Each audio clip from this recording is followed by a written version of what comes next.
আমরা সবাই জানি আমরা একদিন মারা যাব, কিন্তু কখনো কি এইভাবে ভেবে দেখছি? আসুন একটু ছোট্ট করে কল্পনা করা যাক। ধরুন আপনি মারা গেছেন, আপনাকে কাপড় দিয়ে ঢেকে রাখা হবে, আপনাকে সবাই দেখতে আসবে, সবাই কান্নাও করবে। আর কয়জন মানুষ খুবই তাড়াতাড়ি করে কবর খুঁড়তে শুরু করবে আপনাকে কবরে রেখে আসার জন্য। আর কেউ বাজারে যাবে আপনার জন্য সাদা কাপড় কিনে আনতে। আর অন্যদিকে কেউ পানি গরম করতে ব্যস্ত আপনাকে শেষ গোসল করানোর জন্য। পানি গরম করে আপনাকে একটা খাটে শুয়ে গোসল করানো হবে। তারপর আপনাকে একটা সাদা কাপড় পরানো হবে, সাথে একটু সুগন্ধিও লাগিয়ে দিবে। আর ওইদিকে কবরও তৈরি হয়ে গেছে। এবার আপনাকে নিয়ে যাওয়া হবে জানাজার নামাজের জন্য। নামাজ শেষে এবার কয়েকজন মানুষ আপনার খাটটা কাঁধে তুলে নিয়ে যাবে আপনার আসল গন্তব্যের দিকে।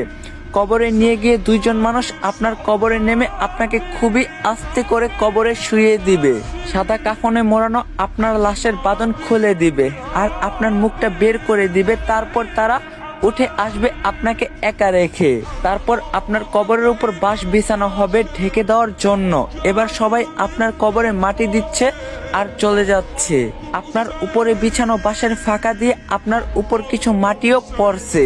এবার মাটি দেওয়ার শেষে সবাই দোয়া করে চলেও যাচ্ছে সেই 3.5 হাত অন্ধকার কবরে আপনাকে একা রেখে।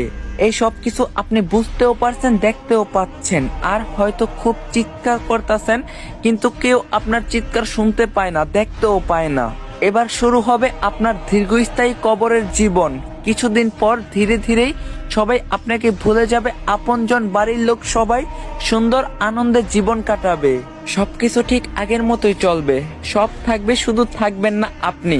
এখন একটু চোখ বন্ধ করে ভাবুন, যদি আজকে আপনি মারা যান তাহলে আল্লাহর কাছে কালকে কি জবাব দিবেন আপনি? চেষ্টা করবেন 5 ওয়াক্ত নামাজ পড়ার, আর বহুদিন পর ইসলামিক কন্টেন্ট নিয়ে